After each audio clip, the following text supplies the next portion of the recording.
All right, welcome back into Studio 10. Health officials say we're in the middle of the post-holiday surge of COVID-19 cases as they continue to climb. Tomorrow on Perspectives with Eric Reynolds, we hear from local health officials on where we are now in the fight against the pandemic. Eric is here with us this morning to preview the episode of Perspectives. Eric, great to see you. Good morning, you too. So a lot of these perspectives have wound up being on this topic of coronavirus this year because there is absolutely so much to talk about, constantly changing, new things coming up, different scenarios. Tell us a little bit about the focus of this episode. You're right, and this is the new year now, and we're of course consumed in what's happening with COVID-19. We had a whole opportunity to talk to Dr. Rindy Murphy, a whole 30-minute program. Give us an idea of what we've gone through, the expectations of where we are now with the vaccine coming in. So we talk about the vaccine's role in this, but at the same time, as we've heard the stories that you've been reporting, not enough vaccine, issues of who to get it to quickly, and we're now talking about 75 plus along with the first responders and the health care officials. And so those are things that we've got to take in mind. What do we do until our number comes up if we're going to get the vaccine?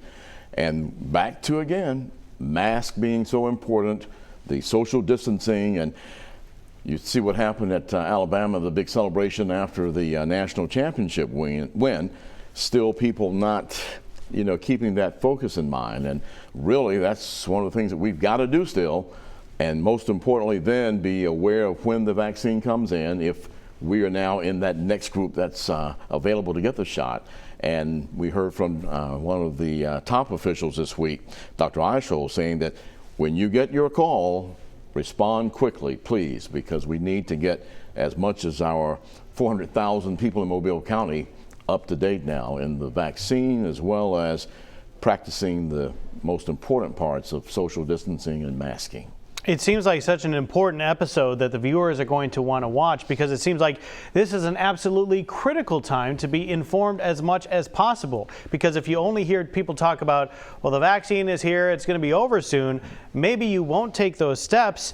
And on the flip side of that, nationally, we're reporting upwards of 4,000 cases of deaths per day. Right, and the state's numbers have been above what they were expecting us to hopefully be at. That 5% level, we're running at 16 plus.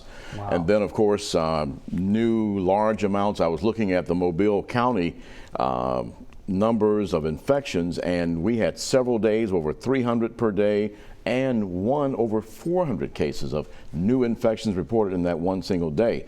And then, of course, the deaths have increased, not as dramatic as the national numbers, but yet a lot of us are losing family and friends here in the local area. Absolutely. Do y'all touch a little bit on the cases in the hospital right now with the hospital capacities and that? Very good point. Yeah. Hospitalizations, because it's a major concern around the state. We've got a lot of rural areas that don't have facilities anymore, and they're looking for the big metropolitan areas with several hospitals to be sort of the backup. And now Mobile and Birmingham and Montgomery and Huntsville are having to turn people away. And there was a case last week where some people up in the rural parts of northern Alabama had to bypass Birmingham, knocking on Mobile's door saying, you got any room down here? And so ICU situations are very critical right now, and that's the major concern with this surge, is that will we be in a situation where we don't have anywhere to help people in our state?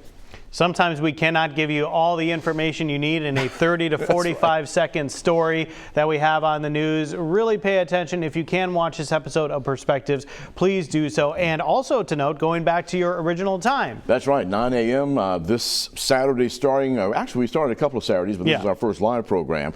But back at 9 a.m. immediately following our newscast this Saturday morning with Lee Peck and Matt Barentine. And hopefully that's a great time. If you miss us at that time, always on our website and the YouTube channel to get that information, because it's good to hear from our health officials like this, to where they have time to really share more and talk more to us about things that we can do to make a difference in this, because the fight is still going on. Yeah, what's happening here locally and the local angle for that. You can find that on Perspectives. Eric, thank you so much. Joe, thank you very much. All right, Chelsea.